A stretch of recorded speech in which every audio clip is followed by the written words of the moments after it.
మొత్తం Telugu cinema industry అంతా ఒక్కసారిగా ఊపిరి పీల్చుకోవాల్సిన రోజు. ఎందుకంటే ప్రతి ఒక్కళ్ళకు జరిగిన నష్టం ఇది. ఎవరో ఒకళ్ళిద్దరికి జరిగిన నష్టం కాదు. సినిమా పరిశ్రమకు మొత్తం జరిగిన నష్టం. ఒక వ్యక్తి అరెస్ట్ అయ్యాడు. ఆ వ్యక్తి పేరు ఇమ్మడి రవి. ఐబొమ్మ అనే ఒక సంస్థని నిర్వహించాడు. దాంతో మొత్తం ప్రేక్షకుల లోకాన్ని మొత్తానికి దగ్గరయ్యాడు.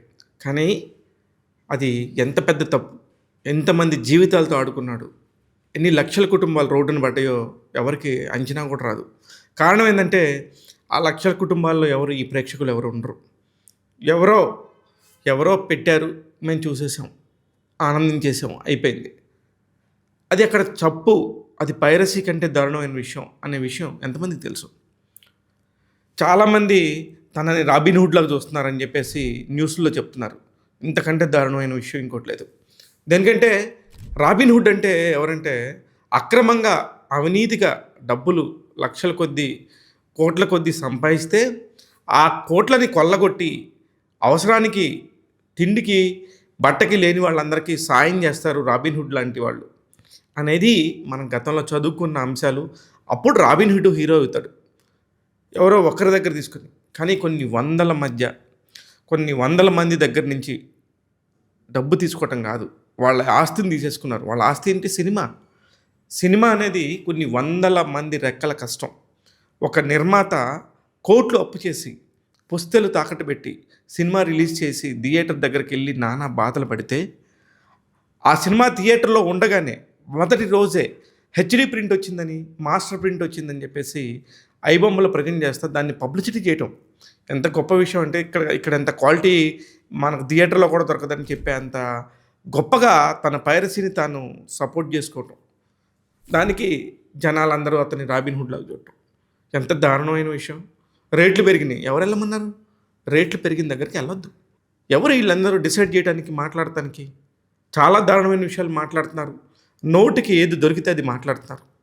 ఒక సిస్టమ్ లాగా చెప్పలేకపోతున్నారు. ఎవరో ఒక నిర్మాత, చదువు సంధ్యలు లేని ఒక నిర్మాత నోటికి వచ్చినట్టు మాట్లాడుతున్నాడు, అతన్ని నేను సపోర్ట్ చేస్తున్నానని. సినిమా ఇండస్ట్రీ రేట్లు పెంచకూడదు అంటాడు. పెంచినప్పుడు వెళ్ళకండి, దాని సినిమాకి సంబంధించిన స్టామినా ఉన్నప్పుడే వెళ్తారు. పీవీఆర్లకి వాటిలో రేట్లు పాప్కార్న్ ఎక్కువ ఉన్నాయని చెప్తున్నారు, వెళ్ళకండి, తినకండి. అక్కడ బదులు వేరే దగ్గర తీసుకోండి. ఎవరు మిమ్మల్ని ఇబ్బంది పెట్టేసి మీరు ఇక్కడ రావాల్సిందే, ఇక్కడ తినాల్సిందే, ఇక్కడ కొనాల్సిందే అంటున్నారు? అది నాకు అర్థమే కావట్లేదు. పోనీ అదొక టాపిక్, అదొక సబ్జెక్టు. నిజంగా ఈ రేట్లు ఎక్కువ ఉన్నాయి, దాని నుంచి తగ్గించుకుంటే సినిమా నిర్మాతలకి మంచిది, సినిమా జనం థియేటర్కి వచ్చేదానికి మంచిది అనేది ఒక టాపిక్. దాన్ని తీసుకొచ్చి ఇప్పుడు ఒక ఇమ్మడి రవి అనే ఒక అతను అరెస్ట్ అయితే వీళ్ళందరూ కూడా మాట్లాడుతుంటే చాలా ఫన్నీగా, కామెడీగా ఉంది. నిజానికి అతని లైఫ్ చాలా అన్బేరబుల్. ఎలాగంటే ఒక తండ్రికి కొడుకు ఏం చేస్తున్నాడో తెలీదు. ఆ కొడుకు పెళ్లి చేసేసుకొని ఎక్కడో ఉంటున్నాడు అనుకుంటున్నాడు. తండ్రి అప్పారావు అనే అతను వైజాగ్లో బిఎస్ఎన్ఎల్లో జాబ్ చేసుకుంటా లోన్లు కట్టుకుంటా ఇల్లు కట్టుకున్న వ్యక్తి. ఇప్పుడు ఇతను కోట్లు కొల్లగొట్టి జనాలందరినీ ఏడిపించి వాళ్ళని ఎంతో ఇబ్బందులకు గురి చేసి డబ్బులు సంపాదిస్తున్న సంగతి ఆ తండ్రికి తెలియదు. భార్య ఏదో ఉద్యోగం చేస్తుందని చెప్తున్నారు. ఇప్పుడు ఆమె రిపోర్ట్ చేస్తే వీళ్ళు దొరికారని చెప్తున్నారు. ఇదంతా ఏంటి? ఇదంతా అంటే చాలా పెద్ద విషయాలు. ఎక్కడో ఉండి దాక్కొని బతుకుతూ కోట్లు సంపాదించి ఎవరెవరికో వినోదాన్ని అందిస్తున్నానని చెప్పడం అనేది మామూలు విషయమా? ఎంత తప్పుడు విషయం. దాన్ని సమర్థించే వాళ్ళు ఇంకా తప్పుడు వాళ్ళు. ఇప్పుడు తప్పు చేస్తున్న వ్యక్తికి తెలుసు అతను తప్పే చేస్తున్నట్టు, అందుకే దాక్కొని తిరుగుతున్నాడు. ఎక్కడో కరేబియన్ దీవుల్లో కానీ, ఎక్కడో నెదర్లాండ్స్లో కానీ, ఫ్రాన్స్లో కానీ ఎక్కడో ఉండి ఎన్ని కార్యక్రమాలు చేస్తూ ఇక్కడ హైదరాబాద్కి వచ్చి దొరికాడు. ఆ దొరికిన వ్యక్తిని ఒక తప్పు చేశాడు, దొరికాడు. తప్పు చేస్తే ఎవరికైనా శిక్ష తప్పదు. ఇది లా. అది ప్రపంచంలో ఎవరు తప్పు చేసినా సరే జరుగుతుంది అనే విషయాన్ని అర్థం చేసుకోకుండా వీళ్ళందరూ కూడా మూర్ఖంగా మాట్లాడుతుంటే చాలా పిటి అనిపిస్తుంది. అసలు అందులో సినిమా చూసే వాళ్ళదే నేరం అనుకుంటే ఆ నేరం చూసి అతన్ని సపోర్ట్ చేస్తున్న వాళ్ళది ఇంకా నేరం. ఎందుకంటే ఎంతమంది నిర్మాతలు ఎన్ని రకాలుగా ఇబ్బంది పడుతున్నారు తెలుగు సినిమా పరిశ్రమలోనే మనం కళ్ళారా చూస్తున్నాం. అలాంటిది మొత్తం దేశం అంతా తీసుకోండి, ప్రపంచం అంతా తీసుకోండి, కాపీరైట్ సిస్టమ్ అనే దానికి సరిగ్గా ఒక అవగాహనే లేకుండా పోయింది. ప్రతి ఒక్క ఓటీటీ ప్లాట్ఫామ్ తనకి రూ. 300, రూ. 399, రూ. 500, రూ. 1000 వాళ్ళ స్థాయిని పెట్టుకున్నారు. వాళ్ళు ఎంత కంటెంట్‌ని పుల్ చేయాలి ఒక ఓటీటీ నడపాలంటే. ఊరికే సినిమా చూసేసేసి మేము చూసేసాం అనుకోవటం కాదు ఇక్కడ. ఎంతమంది ఎంప్లాయ్‌మెంట్‌ని మీరు లాగేసుకుంటున్నారో, ఎంతమంది ఎంప్లాయ్‌మెంట్‌ని మీరు ఉరిదీస్తున్నారో మీకు తెలియట్లేదు. ఒక్క సినిమాని మీరు అలా చూసేస్తే దానికి రూ. 8 మామూలుగా ఒక యూట్యూబ్ వాడికి కూడా, లేకపోతే ఒక ఓటీటీ ప్లాట్‌ఫామ్ నుంచి ఒక నిర్మాతకి రూ. 8 నుంచి రూ. 10 దాకా వస్తది. ఆ నిర్మాతకు వచ్చే రూ. 10ని మీరు అక్రమంగా చూసేసి లాగేసుకుంటున్నారు. అక్కడ చూస్తేనేమో 1,00,000 మంది చూస్తే ఇక్కడ 10 లక్షల మంది వ్యతిరేకంగా చూస్తున్నారు. నేను ఒక సినిమా గురించి మాట్లాడతాను. ఆ సినిమా చూస్తే, "అరే! ఈ సినిమా అప్పుడే చూసేసారా? థియేటర్‌లో జనాలు లేరు, మీరంతా ఎప్పుడు చూసారా?" అంటే మన ఐబొమ్మ ఉంది కానీ చాలా నవ్వుకుంటూ చెప్తారు. నాకైతే తల కొట్టేసినట్టుంటది. అప్పటిదాకా వాళ్ళ మీద ఉన్న అభిమానం, ప్రేమ, వాళ్ళతో మాట్లాడాలనుకున్న కోరిక ఈ ఐబొమ్మ చూసే వాళ్ళ మీద చూడగానే నాకు అసహ్యం వేస్తది. సరే, మీకు అర్థం కావట్లేదు, చాలా చిన్న విషయం అనుకుంటున్నారు అనుకుని వదిలేస్తాను. ఎందుకంటే అది వాళ్ళ నిరక్షరాస్యత. మాకు టైం లేదు థియేటర్‌కి వెళ్ళి చూడటం. చూడమాకండి. మీకు ఎంటర్టైన్మెంట్ కావాలనుకుంటే వెళ్ళండి.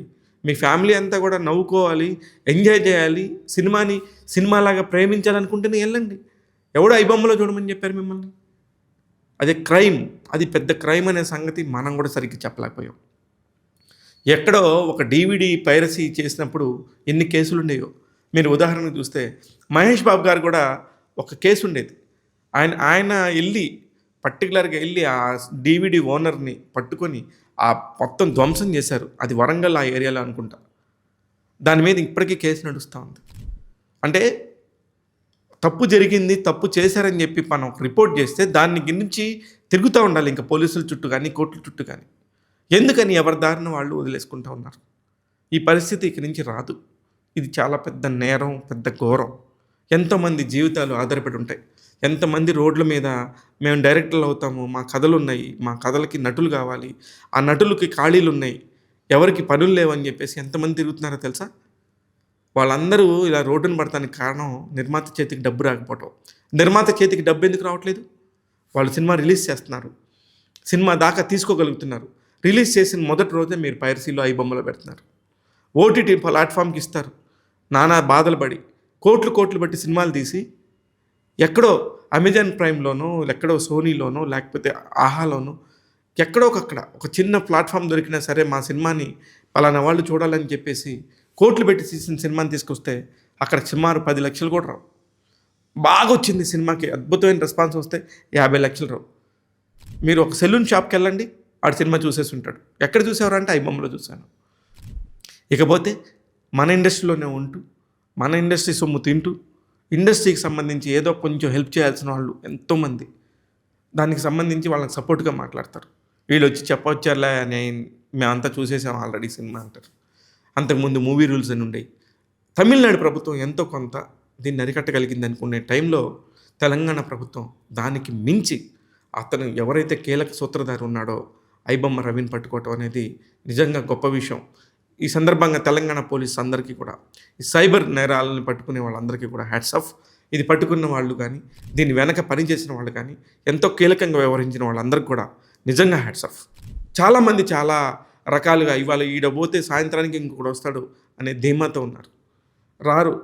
ఎందుకంటే సిస్టమ్ కూడా చాలా గట్టిగా తయారవుతుంది. పైరసీ మీద కానీ, అలాగే అవినీతి మీద కానీ చాలా గట్టిగా ఆరోపణలు వస్తూ ఉన్నాయి. దాన్ని నియంత్రించేందుకు రాష్ట్ర ప్రభుత్వం, కేంద్ర ప్రభుత్వం సమిష్టిగా కృషి చేస్తున్నారు.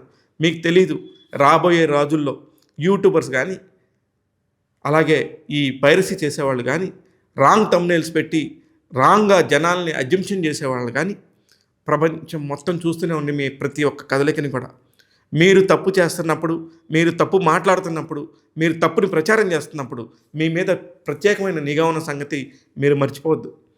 ఇవాళ ఏదో పెట్టేసి ఏదో 1,00,000 వ్యూస్ వస్తాయనో, 2 లక్షల వ్యూస్ వస్తాయనో మీరందరూ కూడా ఏది పడితే అది చేస్తున్నారు కదా, వీటి మీద కూడా ఉంటుంది. అతి త్వరలోనే చాలా పెద్ద కొరడా ప్రపంచం మీ మీదకి విదలబోతుంది. నాకు తెలిసి ఎంతోమంది నిర్మాతలు, కొత్త నిర్మాతలు, అలాగే కొత్తగా దర్శకులు అవుదాం అనుకున్న వాళ్ళందరికీ ఇది శుభదినం. దేనికంటే కొత్తగా నిర్మాతలు వస్తారు, ఓటీటీ ప్రాజెక్టు పుంజుకుంటాయి. ఓటీటీలు ఎప్పుడైతే ప్రేక్షకులు ఆదరిస్తారో, ఎప్పుడైతే వాళ్ళ వాళ్ళ సబ్స్క్రిప్షన్స్ పెరుగుతాయో ఆటోమేటిక్‌గా వాళ్ళ రెవెన్యూ పెరుగుతది. వాళ్ళు ఆటోమేటిక్‌గా కొత్త సినిమాలను గానీ, కొత్త కంటెంట్‌ని గానీ ఎంకరేజ్ చేయడం ప్రారంభిస్తారు. ఉదాహరణకి ఇప్పుడు 1 మినిట్ సంబంధించిన కంటెంట్‌ని అనేక ఛానల్స్ ప్రొవైడ్ చేస్తున్నాయి. కొత్త కొత్త టెక్నీషియన్స్‌ని తీసుకొస్తున్నారు. ఆ 1 మినిట్‌లోనే ఎంతో మంచి కథలను చెప్తున్నారు. వీళ్ళందరికీ కూడా ఎక్కడి నుంచి వస్తుంది ఈ అవగాహన? అంటే ఇప్పుడు ఈ ఐబొమ్మని తట్టుకోలేక 2 గంటల సినిమాని వాళ్ళు చౌర్యం చేస్తున్నారు. ఇయన్నీ చేయటం కష్టమైపోతుంది కాబట్టి కొత్త సీరీసులతో పడ్డారు. కానీ మళ్ళీ ఓటీటీకి కానీ, సినిమా ఇండస్ట్రీకి కానీ మంచి రోజులు వచ్చే పరిస్థితి ఉంది. కారణం ఏందంటే ఒక సంవత్సరంలో దాదాపు 3,700 కోట్ల రూపాయలు ఒక పరిశ్రమకు వస్తుంది నష్టం అంటే ఎంత పెద్ద విషయం, ఎంత పెద్ద చౌర్యం. మామూలుగా మనం అక్కడ ఒక బ్యాంకులో 15,000 పోయినాయి, 20,000 పోయినాయి అంటే వాడిని పెద్ద దొంగలాగా చిత్రీకరించి అక్కడ పేపర్‌లో ఏసేసి టీవీల్లో చూపిస్తాం. కానీ ఈ 3,700 కోట్ల దొంగతనాన్ని చేస్తుంది ఎవరు? దాన్ని ప్రోత్సహిస్తుంది ఎవరంటే మనమే. ఐబొమ్మ చూసే ప్రతి ఒక్కడు దుర్మార్గుడే. సినిమా ఇండస్ట్రీకి సంబంధించి అన్యాయం జరుగుతున్నట్టే నేను ఫీల్ అవుతున్నాను. ప్రతి ఒక్క నిర్మాత కూడా బాగుపడాలంటే మీరు కూడా ఇది నిజంగా ఇది మంచిదా, ఇది కాదా, అఫీషియలా కాదా అనేది చూసుకోండి, వెరిఫై చేసుకొని చూడండి. ఇప్పుడు జస్ట్ తీగలాగుతున్నారు, డొంక కదలబోతుంది. ఎవరెవరు ఇందులో ఇన్వాల్వ్ అయి ఉన్నారో దేశవ్యాప్తంగా, ప్రపంచవ్యాప్తంగా, రాష్ట్ర వ్యాప్తంగా, మన ఇండస్ట్రీ వ్యాప్తంగా ఎవరెవరు ఉన్నారో మొత్తం కూడా బయటకు వస్తారు. ఇది చాలా చిన్న విషయంలాగా అరే ఆడు దొరికేశాడంట అని చెప్పి నవ్వుకుంటున్నారు, కానీ చాలా చాలా పెద్ద విషయం. ఇంట్లో ఏం చేస్తున్నారో మన పిల్లలు తెలియకపోతే జరిగే నష్టాలేంటి? మనకి అక్షరాస్యత లేకపోతే, మనం చూడకపోతే ఎవరెవరు దాన్ని సమర్థిస్తారు, ఎవరెవరు దాన్ని తేలిగ్గా తీసుకోకుండా ఉంటారనేది ఇవన్నీ కూడా తెలియాలి మనకి. పోలీసులకి సవాలు విసిరే అంత గొప్ప అతను ఏం చేశాడు? నేను తప్పు చేస్తున్నాను, నా తప్పుని మీరు చేతనైతే పట్టుకోండి అని సవాలు విసరటం కూడా కరెక్టేనా? ఇలాంటి విషయాలన్నిటికీ చెక్ పెట్టేశారు, దొరికేసింది. ఇప్పుడు ఈ ఐబొమ్మనో లేకపోతే బప్పన్ టీవీని క్లోజ్ చేస్తే సరిపోదు. దీని చుట్టూ ఇంకొక 70 ఛానల్స్ ఉన్నాయంట. ప్రపంచవ్యాప్తంగా వీళ్ళందరికీ ఎక్కడెక్కడ స్పేస్లు ఉన్నాయి, ఎక్కడెక్కడ వీళ్ళు హోస్టులు ఉన్నారు, వీళ్ళకి సంబంధించి సపోర్ట్ చేస్తున్న సిస్టమ్ ఎవరు, ఈ క్లౌడ్ సిస్టమ్ని ఎవరు కంట్రోల్ చేస్తున్నారు, ఇవన్నీ కూడా లెక్కలతో సహా తీసుకొని గవర్నమెంట్కి సంబంధించి పూర్తి స్వేచ్ఛ అధికారం ఉండాలి. గవర్నమెంట్ అఫీషియల్స్ వెళ్ళి మనం ఎవరి దగ్గరనైనా సరే వెళ్ళి మేము చేయగలం, మేము ఎంక్వైరీ చేయాలంటే వాళ్ళకి సహకరించే విధంగా ప్రతి ఒక్క వ్యవస్థ కూడా ఉండాలి. ఎంతమంది నిర్మాతలు రోడ్డున పడ్డారో మీకు తెలుసా? ఎన్ని వేల కోట్లు అప్పులు తీసుకొచ్చి సినిమాలు తీసుకొచ్చి సినిమా కోసం కష్టపడి చేసి 70 కోట్లు పెట్టి సినిమా తీస్తే 3 కోట్ల రూపాయలు కూడా రాని నిర్మాతలు నాకు 100 మంది తెలుసు. 10 కోట్లు పెట్టి సినిమా తీస్తే ఆ సినిమా ఎక్కడ అమ్మాలి, ఎక్కడ రిలీజ్ చేయాలి, ఎంతో కష్టపడి నానా బాధలు పడి రిలీజ్ చేస్తే దళారుల చేతిలో నుంచి కష్టపడి దాచుకొని ఎక్కడెక్కడో తప్పించుకొని చివరికి బొమ్మ థియేటర్లో పడితే బొమ్మ పడ్డ 10 నిమిషాల్లో అక్కడ ఐబొమ్మలో ప్రత్యక్షం అవుతుంది. ఎందుకు వస్తారు థియేటర్లు జనానికి? మీరందరూ అనుకుంటున్నారు చాలా ఈజీ అనుకుంటున్నారు. అందులో మీ ఫోన్ నెంబర్ ఇవ్వాలి, మీ డేటా ఇవ్వాలి, మీ అన్ని మీ దగ్గర ఉన్న మీరు ఎక్కడ ఉంటున్నారు, మీరు ఏం చేస్తున్నారు, మీరు ఎవరెవరు యూజర్సో ప్రతి ఒక్కటి ఐబొమ్మ దగ్గర నుంచి ఇప్పుడు డిస్క్రిప్షన్ మొత్తం తీస్తే మీలో ఎంతమంది దొంగలు ఉన్నారు, ఎంతమంది మేధావులు కూడా దొంగల్లా ప్రవర్తించారు అనేది ఇప్పుడు బయటకు వస్తుంది. మీ యొక్క డేటా అంతా కూడా వాళ్ళ దగ్గర ఉంది. వాడు తల వంచుకున్న ప్రతిసారి మీ అందరూ కూడా తలలు వంచుకోవాలి. ఇది ఒక్క నిర్మాతలకో ఆర్టిస్టులకో కాదు, తప్పు జరిగిన ప్రతి ఒక్కళ్ళు కూడా అర్థం చేసుకోవాలి. తప్పును ఎవరు ప్రోత్సహించకూడదు. నేను గర్వంగా చెప్తున్నాను, ఇంతవరకు నా జీవితంలో నేను ఐబొమ్మ అనేది ఇంతవరకు నేను నా చేతితో కొట్టను కూడా కొట్టలేదు. అది గర్వంగా చెప్తున్నాను. As a cinema lover, as a cinema journalist, as a సినిమాని బతికించుకునే ఒక ప్రేమికుడిగా ఇంతవరకు చూసే వాళ్ళకు కూడా చెప్తున్నాను, మీరు కూడా ఇలా తీసుకోండి. అది పాపం, అది ఎవరిదో తిన్న సొమ్ము, ఎవడో కష్టపడ్డ సొమ్ము, వాడి పళ్ళంలో అది మనం లాగేసుకొని తింటున్నాం అని చెప్పేసి మీరు కూడా ఫీల్ అవ్వాల్సిన బాధ్యత మీ అందరికీ ఉంది. ఐబొమ్మ చూసే వాళ్ళందరూ కూడా ఇప్పుడు వాళ్ళందరం కూడా లిస్టు బయట పెడితే మీలో ఎంతమంది బయటకు వస్తారో చూసుకోండి. అది మీరు చేయొద్దు ఆ పని. ఇప్పుడు కొత్త నిర్మాతలు రండి, కొత్త వాళ్ళకి అవకాశం వేయండి. ఓటీటీ ప్లాట్ఫామ్స్ కూడా ఇప్పుడు ఆ సినిమాలు తీసుకోవడానికి కానీ వాళ్ళకి ఆటోమేటిక్గా రెవెన్యూ పెరుగుతుంది. ఎందుకంటే కొన్ని లక్షల మంది వాళ్ళ ఎంటర్టైన్మెంట్ని కోల్పోయారు ఈరోజు. అవి 2 క్లోజ్ అయితే ఇంకో చోట ఎతుకుతారేమో, కానీ అవి కూడా క్లోజ్ అయిపోతాయి. ఎక్కడ పట్టుకున్నా క్లోజ్ అయిపోతాయి. ఎవరు ఎండ్లోకి ఎంట్రీ ఇచ్చి వాళ్ళ ఫోన్ నెంబర్తో వాళ్ళు ఎక్కడైతే డేటాని పెడతారో అవన్నీ క్లోజ్ అయిపోతాయి. ప్రతి ఒక్కరు గమనించాల్సిన విషయం. మీరు 1500 రూపాయలు కట్టి అమెజాన్లో తీసుకున్న, 350 రూపాయలు కట్టి 365 రూపాయలు పెట్టి ఆహాలో తీసుకున్న, ఈటీవీ విన్లో తీసుకున్న, ఎక్కడ తీసుకున్నా అది మీరు, అది కష్టమా నష్టమా మీరు మొత్తం లెక్కేసుకోండి.